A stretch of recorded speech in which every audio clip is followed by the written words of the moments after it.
Урматтуу төрага мен протокол тапшырма бердим. 3 маселе. Ош шаарына бөлүнгөн 100 миллион боюнча жана ошондой эле дыйкандарга бөлүнгөн пайсыз акча боюнча бүтпөй калган мектептер жана бала бакчалар.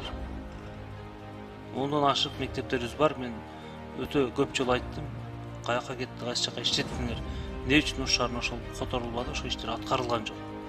Түштүктө бизде уже иш башталды. Жаз өтүп кеткенден кийин жайда башташабы? Аппарат Абек Жапаровичтин берген протокол тапшырманы тийиштүү комитетке бергиңиздер.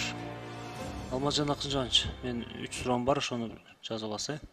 Ош шаарындагы ички көчөлөр боюнча чындыгында Минтранстын балансына караган көптөгөн жолдор бар. Жогоруда айтып кеткем, Ош шаарынын ички жолдорунун 50% гана ошо асфальт болгон да, калгандары ошо асфальт болгон эмес. Ошо толук асфальт болуу боюнча буга чейин 2017-2018 жылдары Кытай Республикасынын менен Кыргыз Республикасы келишим түзүп, Ош Бишкек шаарларына 100 миллион доллардан берген да. Бишкек шаар 100 миллион долларды алып ички жолдорун кылышты да. Ош шаарына ошо бөлүнгөн 100 миллион доллар эмне болду? Ошону мага кат түрүндө жооп берип койсоңуздар.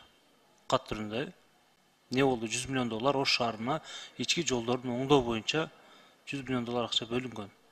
Каяка кетти, кайсы жака иштеттиңер? Эмне үчүн Ош шаарына ошол которулбады? Ошол иштер аткарылган жок. Ошонун негизинде Ош шаар ички жолдору азыркыга чейин 50%-дын жогорусу бүтпөй турат да. Ошол болгондо ушу күнгө чейин бүтүп кетмегиле.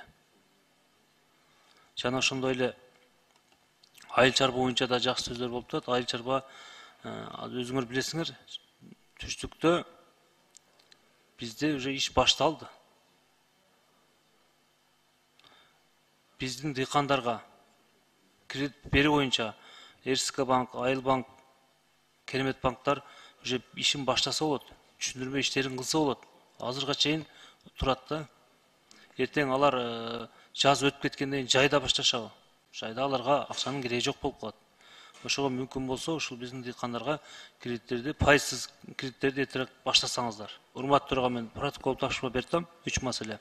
Ош шаарына бөлүнгөн 100 миллион боюнча жана ошондой эле дыйкандарга бөлүнгөн пайсыз акча боюнча ошого мага протокол тапшырма берсе. Тапшырма берип койсоңуз, мага ушул кат түрүндө жооп берсе. Жана ошондой эле Алмазжан Акынжанович. Ош шаарында билесиз, бизде чындыгында мен ушул күнгө чейин айтып келгенмин, бүтпөй калган мектептер жана бала бакчалар. 10дон ашык мектептерибиз бар. Мен өтө көп жолу айттым. Ошол быйылкы жылы сөзсүз түрдө бүтүрүшүбүз керек. Алды 10 жыл болду бүтпөй жатат мектептер. Bir класста нормадан 2 эсе, андан жогору эсе балдарыбыз окуп жатат да. Өзүңөр билесиңер, bir класста нормадан 2 эсе көп бала болгондон кийин мугалимге деле ар бирине билимди жеткирүү кыйын болот да. Ошого байланыштуу ошол Ош шаарына караштуу мектептерди, бала бакчаларды жана ошондой ички жолдорун көзөмөлгө алып койсоңуздар. 3 маселе боюнча ушу менин протокол тапшырмам, жооп берип коюңуздар кат түрүндө. Рахмат. Аппарат Абек Жапаровичтин берген протокол тапшырманы тийиштүү комитетке бергиңиздер.